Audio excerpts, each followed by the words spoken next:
वो लड़की कभी पढ़ाई करती दिखती ही नहीं थी, लेकिन हर एग्जाम में पूरे स्कूल में टॉप कर जाती थी। इसी वजह से उसके टीचर को शक हुआ कि कहीं वो नकल तो नहीं कर रही। एक दिन उन्होंने अचानक एक टेस्ट पेपर उठाया और उसे वहीं स्टाफ रूम में बैठाकर पेपर दे दिया। सबको लगा अब तो पकड़ में आ जाएगी, लेकिन 10 मिनट के अंदर ही उसने पूरा पेपर खत्म कर दिया। टीचर ने सोचा चलो ऐसे ही टिक मार दिए होंगे, पर जब कॉपी चेक की तो उनके होश उड़ गए। एक भी जवाब गलत नहीं था। बाकी टीचर्स को भी बुलाया गया। सबने पेपर देखा और लड़की की तारीफ करने लगे, लेकिन वो टीचर अभी भी मानने को तैयार नहीं थे। उन्होंने और भी मुश्किल पेपर निकाल लिया और साफ कह दिया अगर इस बार भी सारे जवाब सही हुए तो मैं पूरी क्लास से माफी मांगूंगा। लड़की ने बिना बहस किए पेपर ले लिया। थोड़ी ही देर में स्टाफ रूम भर गया। दूसरे टीचर्स के साथ प्रिंसिपल भी आ गए। सबकी नजरें उसी पर थी, लेकिन वो बिल्कुल शांत बैठी रही। कुछ ही देर में उसने दूसरा पेपर भी खत्म कर दिया। प्रिंसिपल ने खुद पेपर छीना और चेक किया। फिर से पूरे नंबर। सब लोग दंग रह गए। प्रिंसिपल बोले कि ऐसी टैलेंटेड स्टूडेंट को बर्बाद नहीं होने देना चाहिए। उन्होंने उसे मैथ्स ओलंपियाड क्लास के लिए रिकमेंड कर दिया, लेकिन एडमिशन से पहले टीचर ने 3 मुश्किल सवाल पूछे। उन्हें पूरा यकीन था कि इस बार वो अटक जाएगी, पर लड़की ने अगले ही सेकंड जवाब दे दिए। सबको लगा ये तो पक्का जीनियस है। सच्चाई ये थी कि उसके जवाब गलत थे। टीचर को जो चीज सबसे ज्यादा पसंद आई वो था उसका कॉन्फिडेंस। उसी आत्मविश्वास की वजह से उसे टॉप ओलंपियाड क्लास में दाखिला मिल गया। तुम्हारी क्लास में भी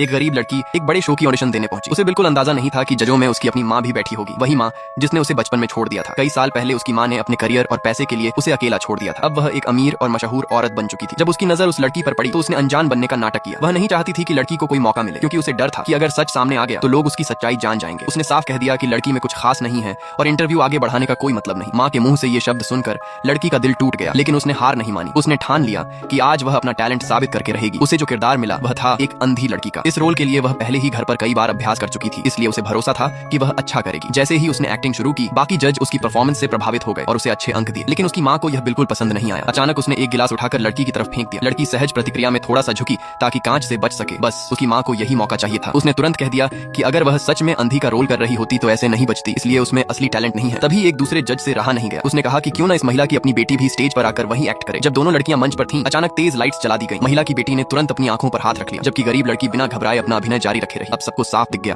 कि असली कलाकार कौन है। आखिरकार चयन उसी लड़की का हुआ। ऑडिशन के बाद वह अपनी माँ के पास गई और पहचान बताने की कोशिश की, लेकिन उसकी माँ ने गुस्से में उसकी फोटो फाड़ दी और कहा कि वह उसे नहीं जानती। उसने यह भी कहा कि उसे ऐसे लोग पसंद नहीं जो पैसे के लिए उसके पास आते हैं। लड़की हैरान थी कि आखिर उसकी माँ उसे अपनाने से क्यों इनकार कर रही है। लड़की नौकरी के लिए आई थी। उसने अपने सबसे अच्छे कपड़े पहने थे, फिर भी लोगों ने उसे देखकर नाक सिकोड़ ली। उन्होंने कहा हम झाड़ू पोंछा करने वाले नहीं रख रहे। उसने अपना रिज्यूमे दिया, लेकिन HR ने उसे तुरंत मना कर दिया। उसे लगा शायद उसके कपड़े अच्छे नहीं थे, इसलिए अगले दिन वह फिर से आई। इस बार जैसे ही वह गेट पर पहुंची, गार्ड ने उसे बड़े सम्मान से अंदर आने दिया। उसी समय एक पेन बेचने वाला लड़का एक ग्राहक से बुरा व्यवहार कर रहा था। डिपार्टमेंट मैनेजर दूर से यह सब देख रही थी। उसे लगा अब उसका मौका है। उसने काउंटर से एक पेन उठाया, फिर उसने बड़े अच्छे तरीके से बात की और ग्राहक को पेन खरीदने के लिए मना लिया। मैनेजर ने यह सब देखा और उसे नौकरी दे दी, लेकिन ऑफिस में काम शुरू करते ही सिर्फ नमस्ते कहने पर भी लोग उसे ताने मारने लगे। उसका नाम वाला बैज छुपा दिया गया। दूसरे कर्मचारियों को भी उसके खिलाफ भड़काया गया, लेकिन उसे इन बातों से कोई फर्क नहीं पड़ा। अगले दिन वह पूरी तैयारी के साथ काम पर आई। एक ग्राहक पैसे वापस लेना चाहता था। उसने कहा कि पेन ठीक से नहीं लिखता, लेकिन जब लड़की ने खुद चेक किया तो पेन में कोई दिक्कत नहीं थी। उसके सहकर्मी इंतजार कर रहे थे कि वह गलती करे ताकि वे उसका मजाक उड़ा सकें, लेकिन हुआ इसका उल्टा। उसने ग्राहक को समझाया और न सिर्फ उसे मना लिया, बल्कि एक और पेन भी बेच दिया। ग्राहक ने पूछा एक पेन की कीमत क्या है? उसने कहा 10 युआन। फिर मुस्कुराकर बोली लेकिन डिस्काउंट कूपन के साथ सिर्फ 7.60 युआन। अपने पहले ही दिन उसने 2 पेन बेच दिए। जब उसके सहकर्मियों को पता चला कि ग्राहक अमीर था तो वे और भी हैरान रह गए। लोग सोचते थे कि वह अपनी शक्ल की वजह से पेन बेच पाती है, लेकिन सच यह था कि उसे अपनी मेहनत पर भरोसा था। इस काम में अच्छा करने के लिए वह हर दिन पेन के बारे में जानकारी याद करती थी। धीरे धीरे उसकी मेहनत रंग लाई। सिर्फ एक हफ्ते में उसने 29 पेन बेच दिए। यह संख्या सबसे अच्छे सेल्स पर्सन से भी 4 ज्यादा थी।